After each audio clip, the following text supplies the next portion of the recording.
You think you're too smart to fall for a liar. You think you'd see it coming. You wouldn't.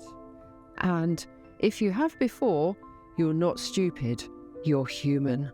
Lies don't fool you because you're dumb. They fool you because they're using your best traits absolutely against you.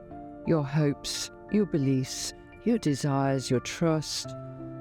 Today, I'm going to show you exactly why you keep falling for liars, why it feels so confusing when it happens, and how you can start protecting yourself without becoming bitter or closed off or even more a victim. So let's look at why you fall for liars. It's not about intelligence, it's not about how logical you are. It's about emotional needs. Needs every single human being has. Liars don't have to be clever, they just have to be observant. They watch what you're longing for. They notice the way your eyes light up when someone mentions loyalty, love, honesty. They tune into the tiny micro-expressions you don't even realise you're giving off. And then they mirror that back to you. They present themselves as the answer to everything you've quietly been searching for. You're not falling for them, you're falling for the version of you that they project back at you. The one that finally feels understood, safe and valued. And that's why it feels so real. And that's why it's so hard to question it when little things don't add up. Because questioning them would mean questioning the emotional connection you've waited so long to feel. And that's the trap. So I'd like you to imagine that falling for a liar is like walking into a hall of mirrors at a carnival. You see a reflection that looks familiar, comforting, even beautiful at first glance. But the mirrors are warped. The angles are wrong. The reflections are twisted just enough to make you doubt your own instincts. It's not your fault for seeing yourself in these mirrors. It's what they're designed to do. Liars craft emotional funhouses, elaborate illusions where everything feels almost right, but somehow always slips out of clarity when you're trying to hold it steady. And the more you invest in believing the illusion, the harder it is to admit it was fake. So let's look at the core truths that you must understand. Here's what you need to know to stop falling for liars. Liars move fast. They know trust takes time to build, and if you had time, you'd notice the cracks. So they flood you with intensity, fast, attachments, big promises, declarations that feel romantic, but are actually strategic. Liars then mirror, they don't reveal.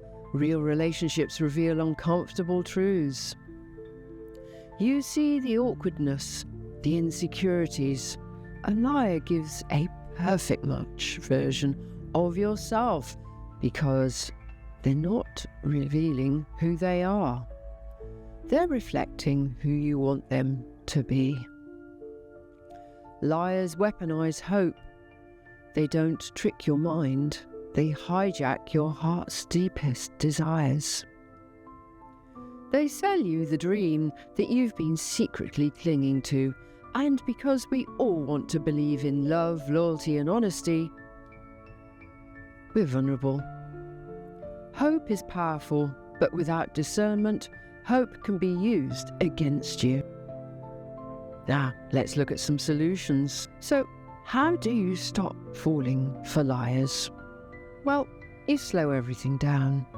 If someone is genuine, they'll be willing to build trust over time. They won't pressure you.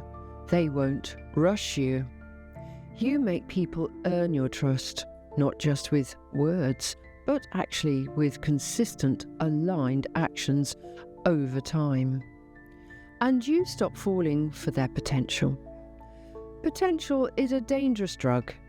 It's a story you tell yourself about what someone could be while ignoring who they actually are. You start focusing on patterns, not promises, not excuses, patterns, because no matter how charming someone is, no matter how convincing their words are, if the patterns don't match the promises, you have your answer.